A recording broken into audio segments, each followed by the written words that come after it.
was a late Monday night in Ravenwood, Ohio. Daniel Harper had just gotten home from work around 8. Ever since his divorce a few months earlier, his nights had been painfully quiet. The house always felt too empty, so he filled the silence by gaming online with his friends until he was too tired to keep his eyes open. That night, the local news had warned of a heavy thunderstorm. Flash flood alerts buzzed on everyone's phones, but in Ravenwood, those were so common they barely meant anything. Daniel shrugged it off and logged on to Discord. Around 11 p.m., while he was in the middle of a match, a massive gust of wind slammed into his house. The old windows rattled violently, and the entire structure seemed to groan under the pressure. He pulled his headset half off and could hear rain hammering against the siding, the walls creaking like the house was straining to stay upright. Before he could even comment on it to his friends, the lights flickered. His screen blinked black, then came back on. For a second, everything seemed fine. He asked if his buddies could still hear him, but then everything shut down. His PC went black. The house fell into suffocating silence and darkness. Daniel fumbled for his phone and turned on the flashlight. Annoyed but not panicked, he went downstairs, thinking maybe he could hook up his old backup battery bank. The storm rumbled overhead, shaking the house with thunder. Down in the basement, he found the battery bank buried under some boxes. As he picked it up, he heard a faint sound behind him, a creak, like something moving in the shadows. He spun around, his light shaking, but there was nothing, just stacked cardboard and dusty shelves. He told himself it was the storm, nothing more, and hurried back upstairs. He plugged in a lamp in the living room, sat on the couch, and decided to wait out the outage. He hated sleeping in total darkness. It always made him uneasy. He pulled back the blinds, letting the storm flashes illuminate the room, and scrolled on his phone to pass the time. About an hour later, curiosity got the best of him. He opened the front door to check the neighborhood. The rain was coming down in sheets, but across the street he could see faint lights in his neighbors' windows. Their power was still on. That didn't make sense. Why was only his house out? As he stood there, his phone buzzed with a new text from an unknown number. Power lines are down. Expect outages tonight. No company name, no ID, just a random number. Daniel frowned but brushed it off, assuming the storm had messed with the utility alerts. Back inside, he tried to relax, but that's when he heard it. A single distinct creak. It came from the basement stairs. Daniel froze. He knew that sound too well. He'd lived in the house long enough to recognize the groan of that wooden step. Slowly, he crept toward the hall with his phone light shaking in his hand. The basement door was wide open. His chest tightened. He was certain he hadn't left it like that. He shined the light down the stairs, but saw only darkness. No way was he going down there. He closed the door, trying to ignore the rising panic in his chest. And then it happened. Loud, heavy footsteps thundered up the basement stairs, directly behind the closed door. They were fast, frantic, pounding so hard the floor shook. Daniel's instincts kicked in, and he slammed his body against the door just as something on the other side rammed into it. The wood jolted in its frame as if someone was trying to break through. There was no lock. He braced with all his weight, his heart slamming in his chest. The pounding grew louder, faster, until it felt like whoever or whatever was behind the door was about to break through. With trembling hands, Daniel dialed 911. The moment the operator picked up, the pounding stopped. Silence. Then faint footsteps descending back into the basement. Daniel bolted. He ran to his car, started it in a frenzy, and pulled away. From across the street, he watched his darkened house.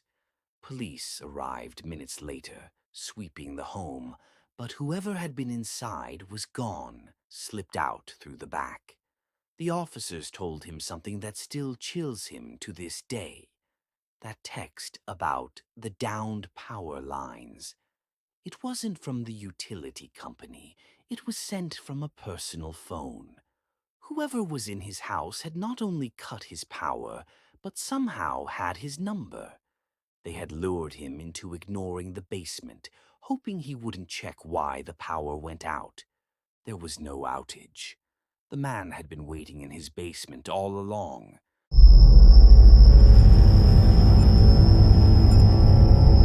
Ethan and his best friend Mark had always loved the idea of camping, but they were amateurs at best.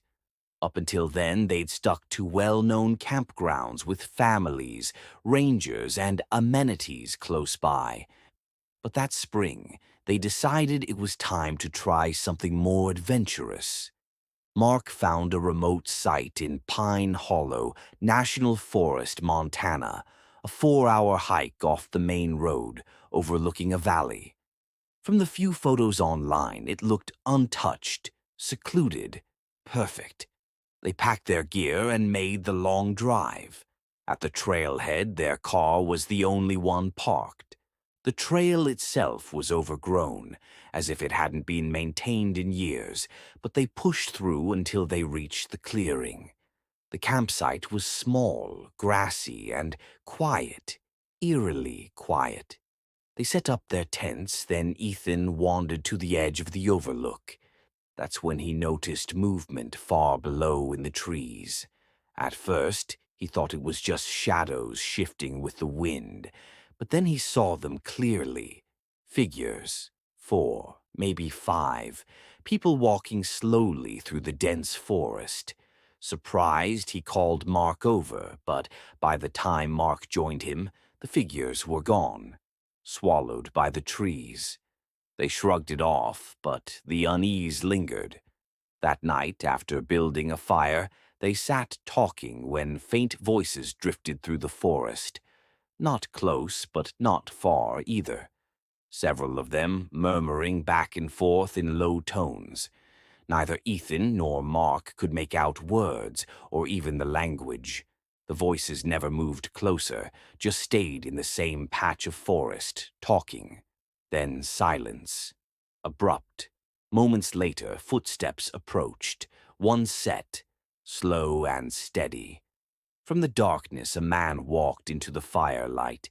He had long black hair tucked under a red baseball cap, and a strange, wide smile plastered on his face.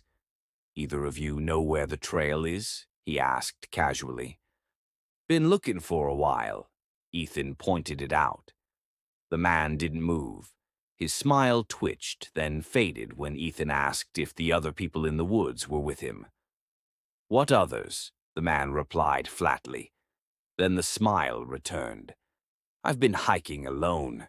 He gave a slow nod and walked off into the night. Ethan and Mark exchanged a look. He was lying. They both knew it. Half an hour later, as they packed up their things out of unease, the forest went dead quiet. No wind, no insects, just silence. Then, a crunch of leaves.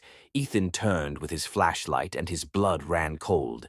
The man in the red cap stood just 15 feet away, staring at them with that same wide smile. He hadn't left at all. As soon as the beam hit his face, he didn't flinch. He just smiled wider. Ethan killed the light, and both of them bolted toward the trail. That's when they heard it. Dozens of footsteps, some behind them, some flanking them in the woods, running parallel. For a terrifying minute, it felt like the forest was alive with pursuers. But eventually, the footsteps faded. They didn't stop running until they reached their car. Neither spoke on the drive home, both shaken to their core. To this day, Ethan doesn't know who those people were or why the man in the red cap pretended to be alone.